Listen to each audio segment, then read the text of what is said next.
Deuxième partie, Daisaku Ikeda, troisième leader de la Soka Gakkai internationale. Quelques extraits de la vie d'un grand homme. Daisaku Ikeda avait 19 ans et son maître Josei Toda, 48 ans, lorsqu'ils se rencontrèrent pour la première fois. On retrouve les mêmes circonstances, avec des émotions identiques lors du premier tête-à-tête entre Josei Toda et Makiguchi en 1919. Toda avait 19 ans et Tsunesaburo Makiguchi, 48 ans. Ils adhèrent à la Nichiren Shoshu, une école de moines du Taizekiji, et se convertirent au bouddhisme de Nichiren Daishonin en 1928, comme par hasard, l'année même de la naissance de Daisaku Ikeda. Ces rencontres historiques furent pour chacun d'entre eux comme des retrouvailles. Sur la base de l'enseignement de Nichiren Daishonin, le 18 novembre 1930, Temakiguchi publie le premier volume de La pédagogie de la création de valeur.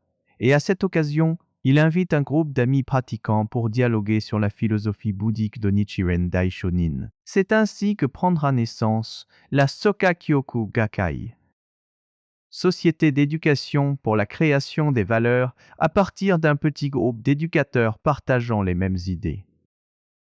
Cette association sera créée officiellement en 1940 avec Tsunesaburo Makiguchi en tant que président et Josei Toda en tant que directeur général. Mais le gouvernement japonais de l'époque, ultranationaliste, obligera le peuple à se rallier à la religion d'État. C'est ainsi que commenceront les pressions et persécutions exercées par l'État sur toutes les écoles bouddhiques.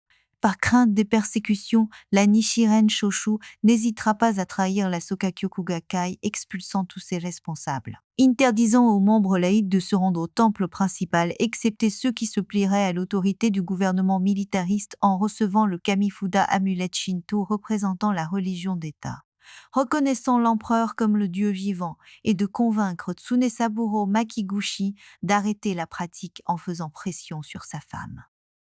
À lire page 173 à 190 du livre La Nichiren Shoshu, histoire d'une déviation. Un an après sa première rencontre avec son maître, Daisaku Ikeda ne le quittera plus et combattra à ses côtés de toutes ses forces.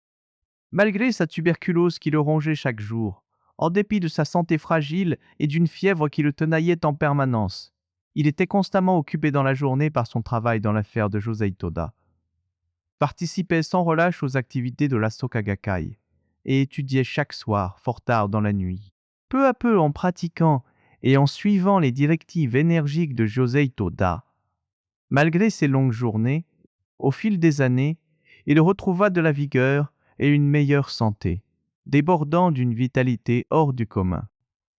Daisaku Ikeda, qui ne cessera de lutter tout au long de sa vie pour réaliser le vœu de son maître Toda, dira: le fait que nos deux premiers présidents aient été persécutés par les autorités en protégeant la loi est le point de départ de notre organisation. Cela prouve de manière sublime et irréfutable que la Soka Gakkai internationale est une organisation de véritables successeurs directement reliés par la foi à Nichiren Daishonin. Nous devons sans hésiter attirer l'attention sur les réalisations de Josei Toda. Il y a 50 ans, au cœur de la ruine et du désastre, quel dirigeant combattit le premier pour le bonheur de l'humanité et pour la paix? C'est le président Toda. D'une époque de grande confusion, où il était impossible de voir quelle direction allait prendre le pays, Josei Toda priait pour la paix et la tranquillité des peuples d'Asie et regardait plus loin, vers une époque où toute la race humaine pourrait vivre en harmonie dans un esprit de coexistence pacifique.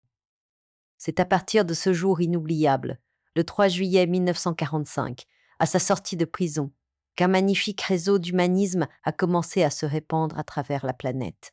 Le président Ikeda enchaînera en nous rappelant le courage de son maître bien-aimé. Le président Toda survécut en prison dans les pires conditions. Il souffrit de malnutrition, du manque d'hygiène, du froid et de la chaleur extrême, ainsi que de la violence de ses gardiens.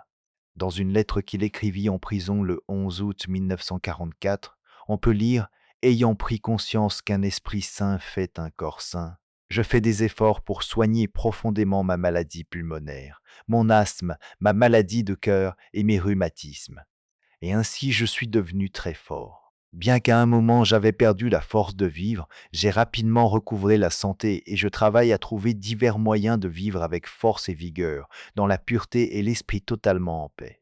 Au moment où nous prenons la résolution, je vais être en bonne santé, je vais devenir fort, je vais œuvrer avec entrain pour Kosen Rufu.